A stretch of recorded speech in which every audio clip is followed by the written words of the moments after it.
Ezequiel capítulo 43. O homem me levou até o portão do lado leste, e eu vi que daquele lado vinha vindo a glória do Deus de Israel. A voz de Deus parecia o rugido do mar, e a terra ficou iluminada com a sua glória. Essa visão foi parecida com aquela que eu tive quando Deus veio para destruir Jerusalém. Também foi parecida com aquela que eu tive na beira do rio Quebar. Então caí de comprido no chão. A glória do Senhor passou pelo portão do lado leste e entrou no templo. Então o Espírito de Deus me levantou e me levou até o pátio de dentro, e eu vi que o templo estava cheio da glória do Senhor. O homem ficou ali ao meu lado, e eu ouvi o Senhor me dizer de dentro do templo: Homem mortal, o meu trono está neste lugar. Vou morar aqui no meio do povo de Israel e vou governá-lo para sempre. O povo de Israel e os seus reis nunca mais tornarão impuro o meu santo nome, adorando outros deuses, nem sepultando perto do templo os corpos dos seus reis. Os reis construíram a entrada e os pilares do seu palácio, encostados na entrada e nos pilares do meu templo, e assim entre nós ficou apenas uma parede. Eles profanaram o meu santo nome por causa de todas as coisas vergonhosas que fizeram, e por isso, na minha ira, eu os destruí. Agora eles que deixam de adorar outros deuses e levem para longe os corpos dos seus reis. Se fizerem isso, eu viverei no meio deles para sempre. E o Senhor continuou: Homem mortal, fale com o povo de Israel a respeito do templo, para que eles estudem a sua planta. Faça com que fiquem envergonhados por causa dos seus pecados. Se eles ficarem com vergonha do que têm feito, explique a planta do templo para eles, isto é, o seu modelo, as entradas e saídas, as formas, o modo como tudo está arrumado e todas as leis e regulamentos. Escreva todas essas coisas para que eles possam ver como tudo está arrumado e para que cumpram todos os regulamentos. Esta é a lei do templo. Todo o terreno que fica em volta dele, no alto da montanha, é santo e sagrado. Seguem as medidas do altar, usando as mesmas que foram usadas para medir o templo. Na base do altar, em toda a volta, havia uma valeta de 0,5 metro de fundura por 0,5 metro de largura. Do lado de fora havia uma beirada de 25 centímetros de altura. A parte mais baixa do altar tinha 1 metro de altura. A parte do meio, 2 metros de altura, e estava afastada 0,5 metro na beirada, em toda a volta. A parte de cima também estava afastada 0,5 metro da beirada, em toda a volta.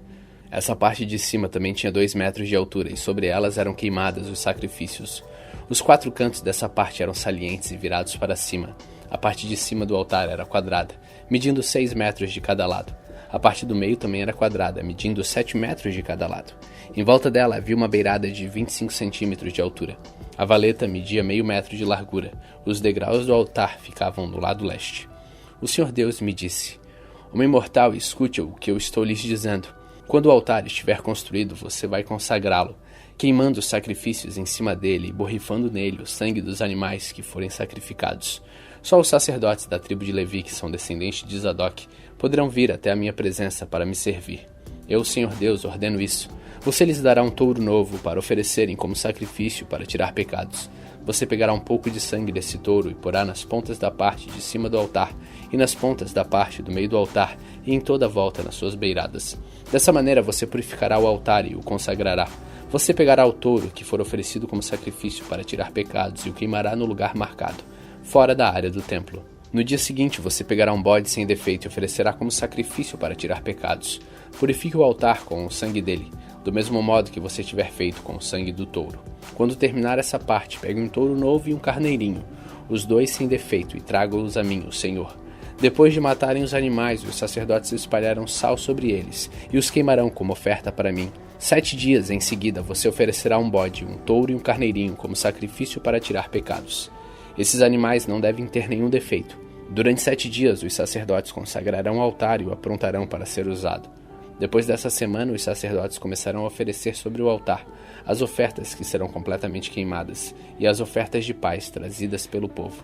Então ficarei contente com todos vocês. Eu, Senhor Deus, falei.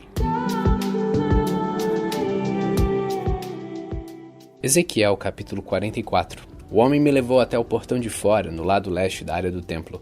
O portão estava fechado. Então o Senhor me disse: Este portão ficará fechado, nunca será aberto. Ninguém poderá usá-lo, porque eu, Senhor, o Deus de Israel, entrei por ele. Deve ficar sempre fechado. Mas o rei poderá ir lá para comer uma refeição santa na minha presença. Ele entrará e sairá pelo salão interno desse portão.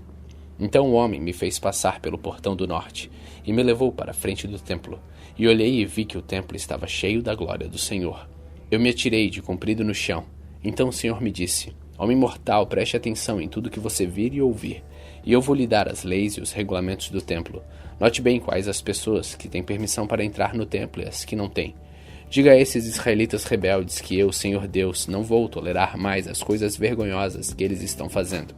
Eles têm profanado meu templo, deixando estrangeiros que não foram circuncidados, gente que não me conhece, entrar no pátio do templo quando a gordura e o sangue dos sacrifícios estão sendo oferecidos a mim. Assim, fazendo todas essas coisas vergonhosas, o meu povo tem quebrado a minha aliança. Eles deixaram que os estrangeiros realizassem no meu templo as cerimônias sagradas, em vez de eles mesmos fazerem isso. Eu, Senhor Deus, afirmo que nenhum estrangeiro que não foi circuncidado, que não me obedece, entrará no pátio do meu templo, nem mesmo o estrangeiro que esteja vivendo no meio do povo de Israel. Os levitas me abandonaram, juntamente com o resto do povo de Israel, e adoraram ídolos, e por isso estão sendo castigados.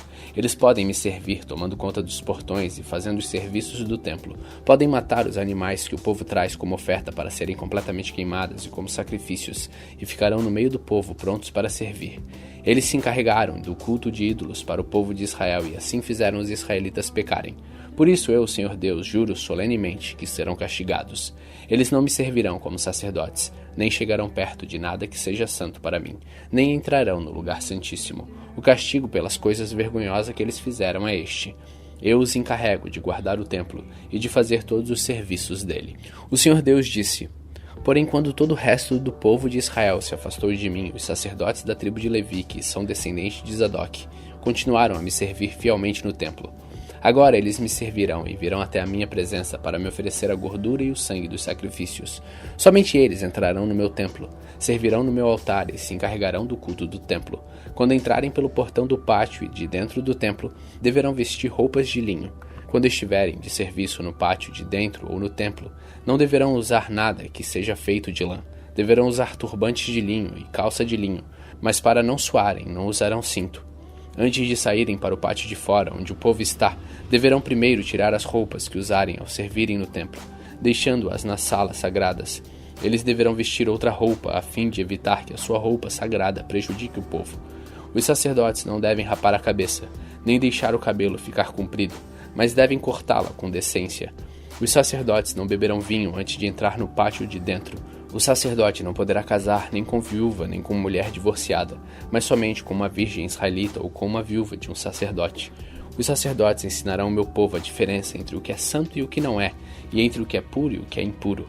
Quando houver uma questão legal, os sacerdotes decidirão o caso de acordo com as minhas leis. Eles comerão as festas religiosas de acordo com as minhas leis e regulamentos, e manterão santos os sábados.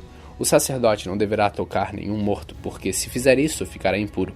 Mas poderá tocar no cadáver do pai ou da mãe, ou de um filho, ou de um irmão, ou de uma irmã solteira. Depois que ele se purificar de novo, deverá esperar 7 dias. Então entrará no pátio de dentro do templo e oferecerá em sacrifício pela sua purificação, para que assim possa servir de novo no templo. Sou eu, Senhor Deus, quem está falando. Os sacerdotes terão uma herança. Eu sou a sua herança. Eles não terão propriedades em Israel.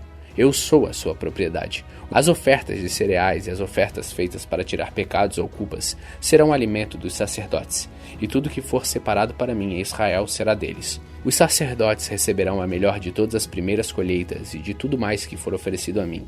Toda vez que as pessoas assarem pão, darão aos sacerdotes o primeiro pão como oferta. Assim a minha bênção ficará sobre as suas casas. Os sacerdotes não deverão comer nenhum pássaro ou animal que tenha tido morte natural, ou que tenha sido morto por outro animal.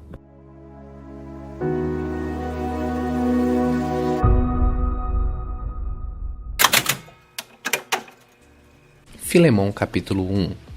Eu, Paulo, prisioneiro por causa de Cristo Jesus, junto com o irmão Timóteo, escrevo a você, Filemão, nosso amigo e companheiro de trabalho, e à igreja que se reúne na sua casa. Esta carta vai também para nossa irmã Áfia e para Arquipo, nosso companheiro de lutas. Que a graça e a paz de Deus, o nosso Pai, e do Senhor Jesus Cristo estejam com vocês.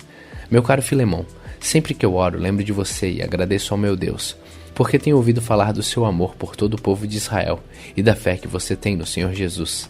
Peço a Deus que a fé que une você a nós faça com que compreendamos mais profundamente todas as bênçãos que temos recebido na nossa vida, por estarmos unidos com Cristo. Meu caro irmão, o seu amor tem me dado grande alegria e muita coragem, pois você tem animado o coração de todo o povo de Deus. Por isso, como seu irmão em Cristo, eu sei que tenho o direito de exigir o que você deve fazer. Mas o amor que tenho por você me obriga a lhe fazer apenas um pedido. E faço isso embora eu seja Paulo, o representante de Cristo Jesus e agora também prisioneiro por causa dele. Portanto, eu lhe faço um pedido em favor de Onésimo, que é meu filho por estarmos unidos com Cristo, pois enquanto eu estava na cadeia, tornei-me o pai espiritual dele. Antes ele era útil para você, mas agora é útil para você e para mim. Eu estou mandando Onésimo de volta para você, e com ele vai o meu coração. Gostaria de obrigá-lo a ficar aqui comigo, enquanto estou nesta cadeia por causa do Evangelho, a fim de que ele me ajudasse em lugar de você. Porém não vou fazer nada sem a aprovação de você, para que o favor que eu lhe estou pedindo não seja feito por obrigação, mas por sua livre vontade.